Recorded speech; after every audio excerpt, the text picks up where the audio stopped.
Baldur's Gate 3 is about to come out and be officially released. I'm still showing you the early access version.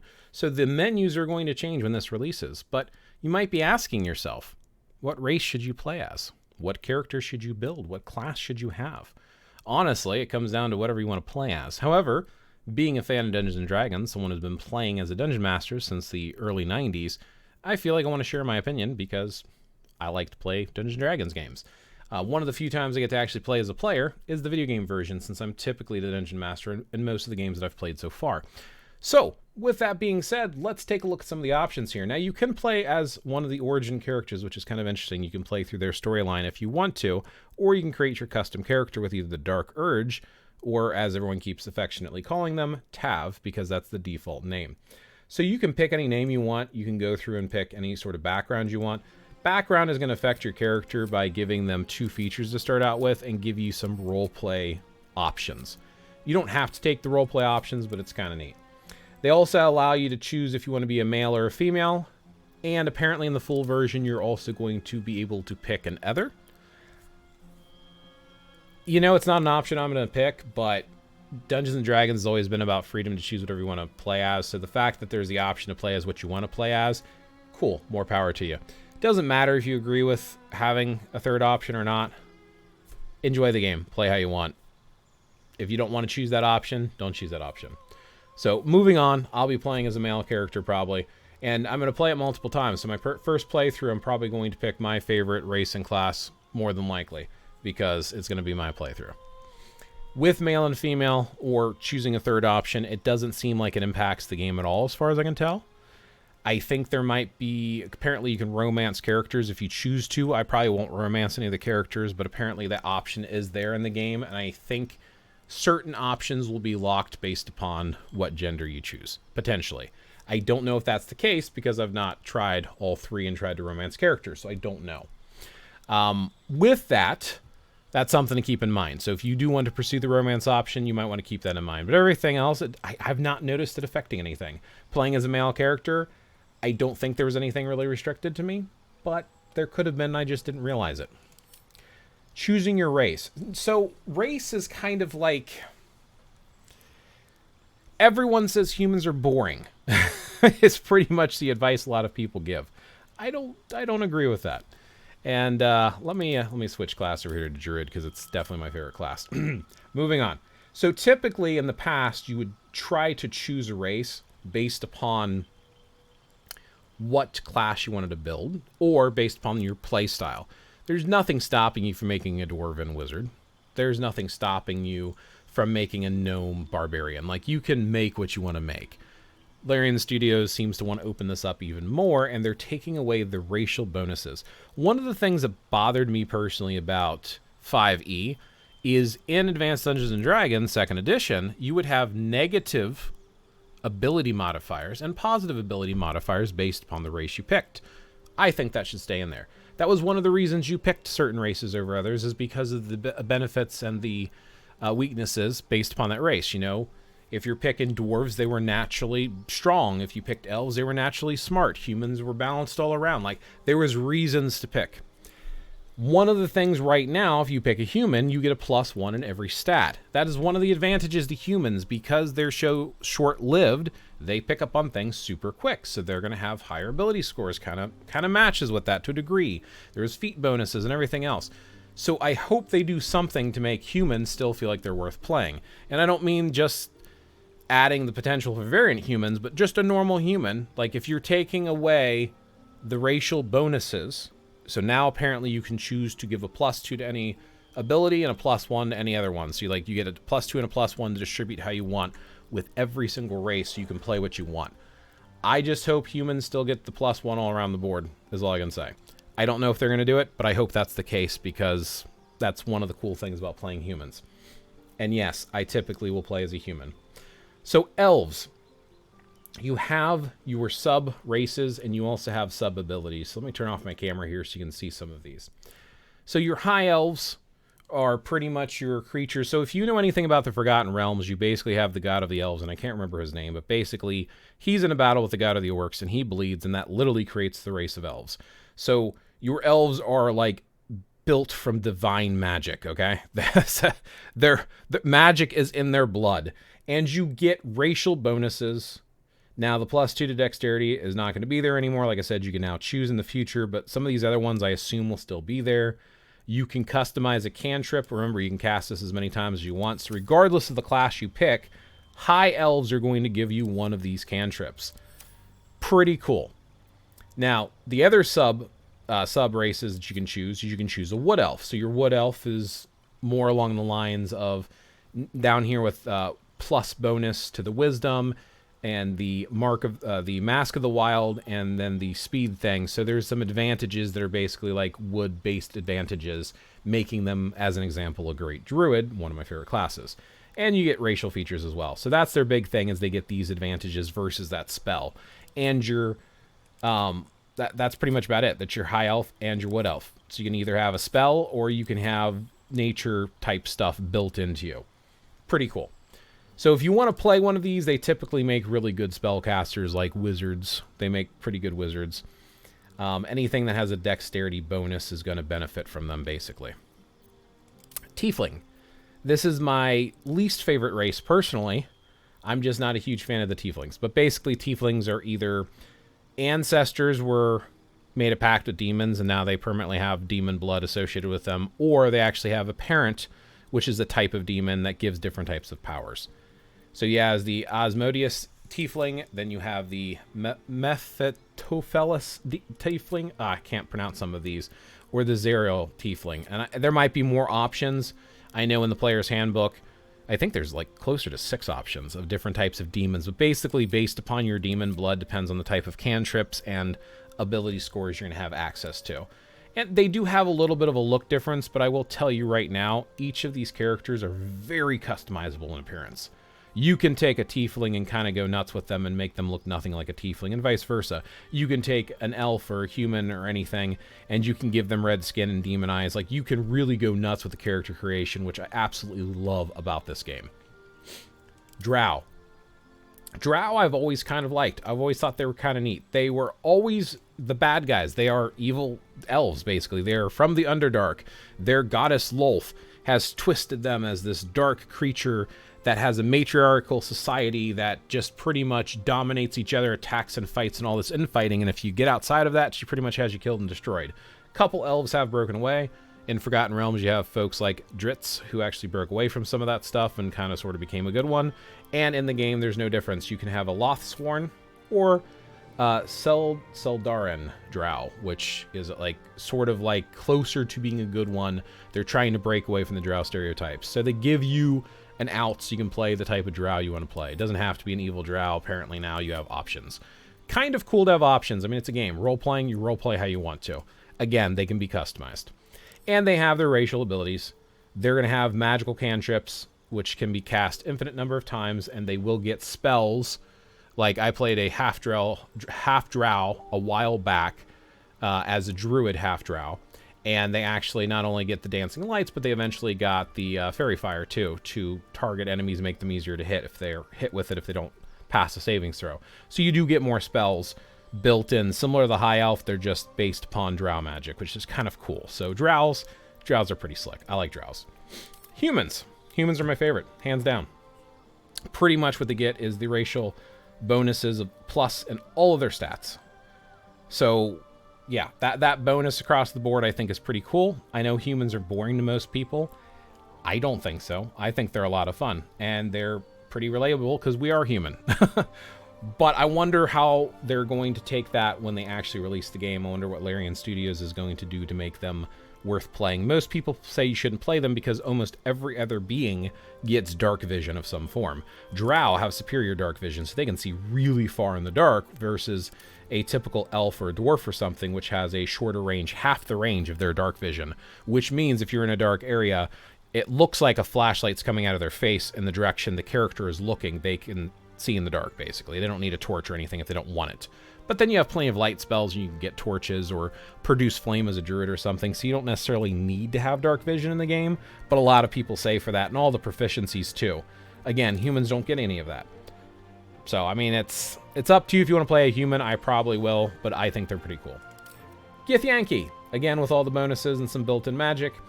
What they're going to do is basically all of these bonuses. So if I change classes here, like if I go to like a, I don't know, wizard, right? And I go back to the race, you still can use a short sword as a proficient with a short sword because it's a racial ability. These racial features doesn't matter what class you're playing as. You still get them. That's one of the reasons why people choose to pick some of these races.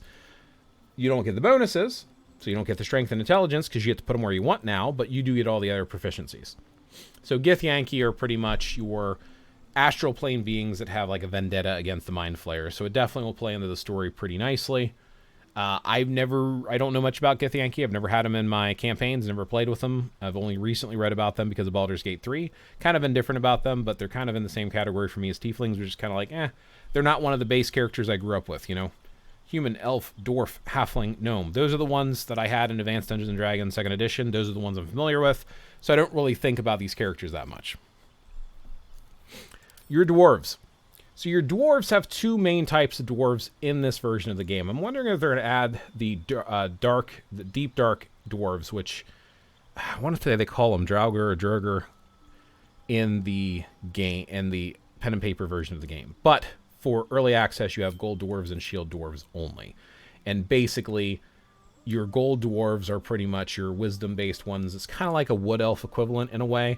And your shield dwarves are your tanky frontliners, so they're tankier. So you do a shield dwarf if you want to tank more. You do a gold dwarf if you want to be a little bit wiser. They both have pretty much the same main abilities are based upon the dwarf. The secondary sub-traits are based upon the sub-trait you pick. So because you won't get the +2 strength anymore because you now can put it where you want. See, that's the thing that bothers me here. You used to be able to get a +2 constitution and a +2 strength as a shield dwarf. So if you get a +2 and a +1 to put where you want, I'm wondering how Larian Studios is going to offset that.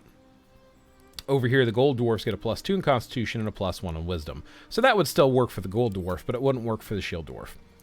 And as you can see, you got light armor and medium armor here as a shield dwarf, which means you can still be a wizard, and technically you wear medium armor. And then over here, you get the dwarven toughness, and then you have speed, and then you have wisdom. So that's kind of like the big difference there. Dwarves are cool. I like playing dwarves. They're great frontline fighters, but they actually make pretty damn good druids too, especially the gold dwarf. Your half-elf gives you the ability to basically take a human mixed with one of the 3 types of elves. Now I say 3 because drow is included here. Interestingly enough, that a half-dwarf would be a dwarf. In the player's handbook, it actually even says that if you pick a dwarf and they're mixed with another race, the dwarven DNA always takes precedence and they look and appear and act just like a full-blooded dwarf. So even a half-dwarf is basically a dwarf. Elves are different. When they mix with humans, they create these half-elves. And with these half-elves, you're going to have an ability score that you can choose. So I guess this, like, you can put 2 +1s in a stat of your choice. So I could do, like, 1 in strength and 1 in dex, or I could do 1 in intelligence and 1 in wisdom. However you want to do it, based upon your race, class, whatever you want to choose. Notice here, wisdom is starred because I have the druid selected. So if I choose a fighter instead and go back, it'll star the strength. So it tells you what stat is needed for your class. So keep that in mind when you're setting these up, because it's usually good to try to maximize your needed stats, because your ability checks and your ability to use your powers for that class are all based around that. In this case, there is the sub-trait of just the base racial speed, and you get a cantrip. So you pick the high elf for the cantrip. Everything else is pretty much going to be the same across the board with the charisma, dark vision, fey ancestry, and your stats. So if you go to the wood elf, you get all of that still. The difference is you get fleet of foot and mask of the wild. So you get that naturey stuff. And the drow gets all of that, and then they get a cantrip instead of the spell. And the cantrips, like I said, I played a half drow because I think I don't know, there's something neat about the drow. I don't know about the subterranean underdark elf. I think it's kind of cool. Even though they're classical evil characters. Play them how you want. Halfling. So halfling, you're going to be able to do the Lightfoot halfling and the Strongheart halfling. The Lightfoot one here is going to give you the natural stealthiness and your charisma modifier. Over here for the Strongheart, you're going to get the Strongheart resilience, and then you're going to get a Constitution one. But again, they're taking those out. The Lucky and Brave apply to all halflings. And then your gnomes, You have forest gnomes and deep gnomes. Deep gnomes would be like the deep dwarves. Now, the deep dwarves are evil. I don't know about deep gnomes because I've never used them. And then you have your rock gnomes. So you have 3 different gnomes you can pick in the game. Again, with the top things being the same, your cunning intelligence, that should be on all of these. And then the bottom ones, constitution, dark vision, and artificer lore. Dark vision and dexterity with spells. And then you have stone camouflage and superior dark vision, kind of like the drow have. So those are your races. What you pick, I would choose based upon your preferred playstyle and what class you want to go with. Now, since they're opening up a lot of it with the stats, you don't necessarily have to pick it based upon stats for your class, but you should, in my opinion, consider the racial features and their sub-traits for what you want to play as. Those should still be there even in the full release of the game. As I mentioned with appearance, we're not going to cover that right now. You have a huge slew of things you can do. Like I said here, you can take all skin colors and you can straight up make this high elf look like a drow character pretty easily.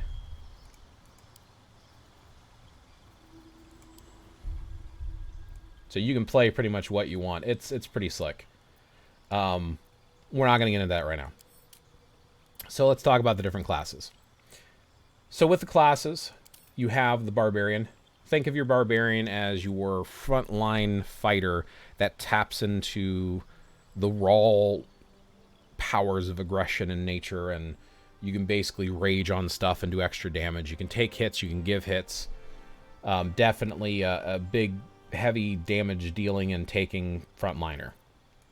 Your bard are kind of like your finesse spellcasters, so they can do performances and songs and dances and all kinds of stuff which influence and empower your companions during battle. You can give bonuses, they can cast spells, they can use finesse weapons, so they can do a little bit of combat, they can do a little bit of spell casting, they can do entertainment, and then out of combat apparently you can do different type of things for performances as well. For entertainment, you can get NPCs to dance with you apparently in the game.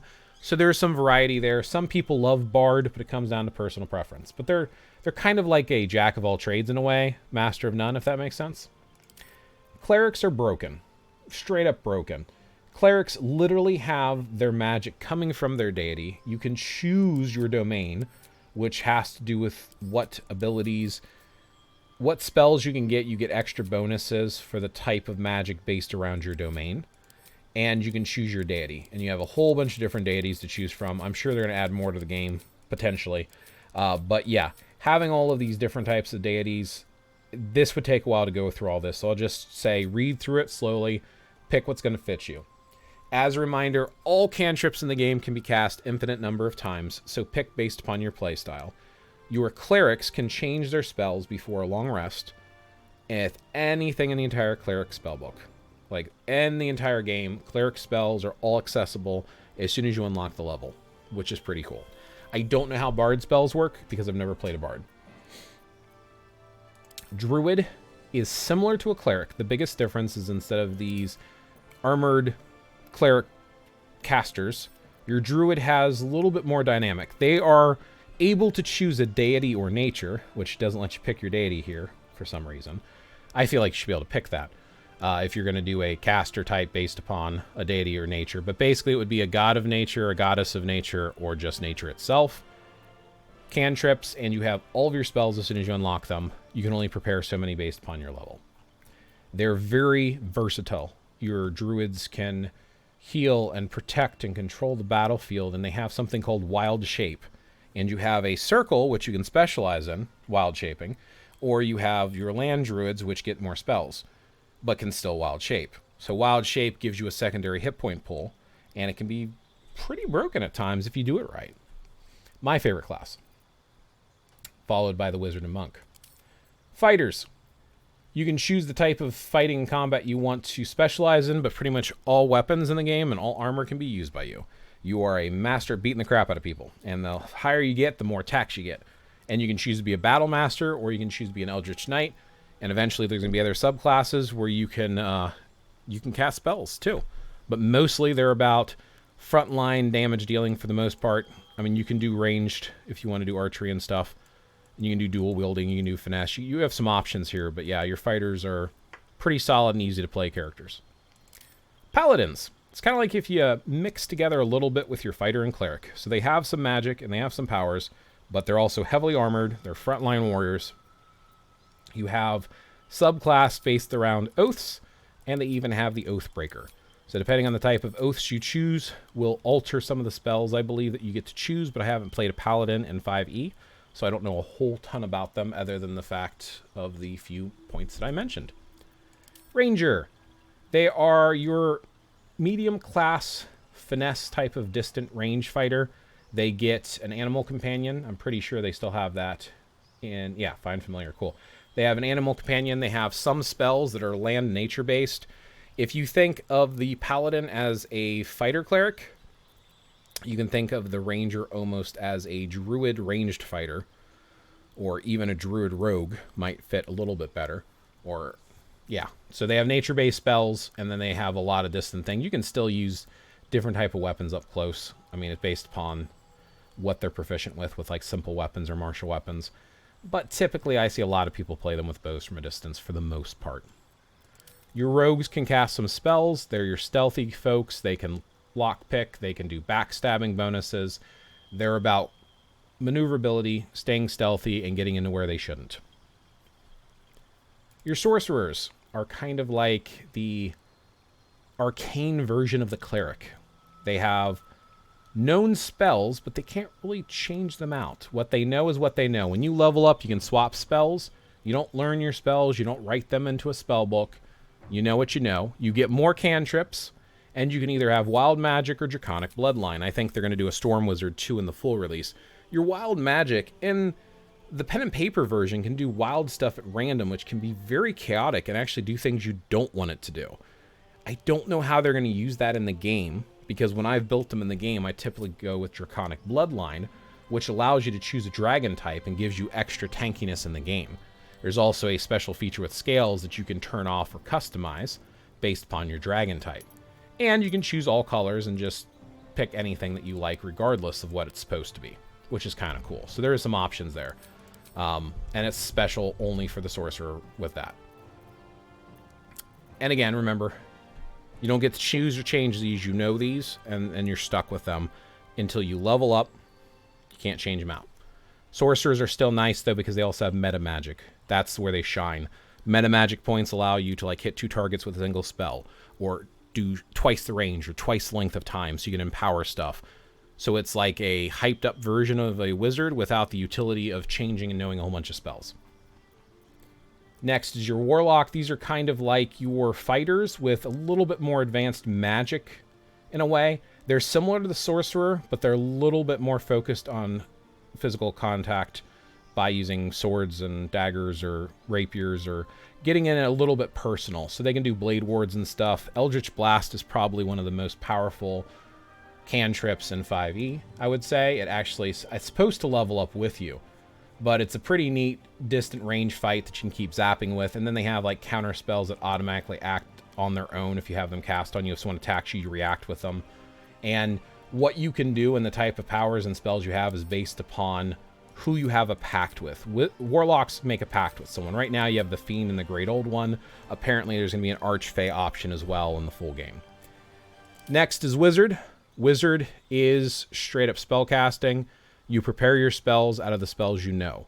You can write new spells into your book based upon scrolls. In early access, you can do any spell in the game. However, in Classic 5e, and I think potentially in the full release, you can only do wizard spells in the future. But you have less cantrips than a sorcerer, but you know more spells, and you can learn any spell you come across. Outside of combat, you can prepare new spells and change it up if it's in your spell book. In 5e, you actually have to have spell components, and you have to have it in your spell book, which can get stolen, which means you can lose the ability to prepare spells.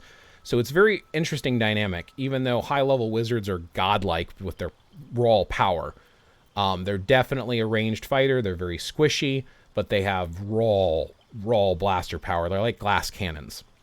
Lastly is your monk, which we do not have in early access, and they're basically a martial art type fighter with the ability to wield elements, or they can be stealthy like a rogue, or they can be like a flurry of blows and master martial artist, which is almost like a frontline fighter that's unarmed.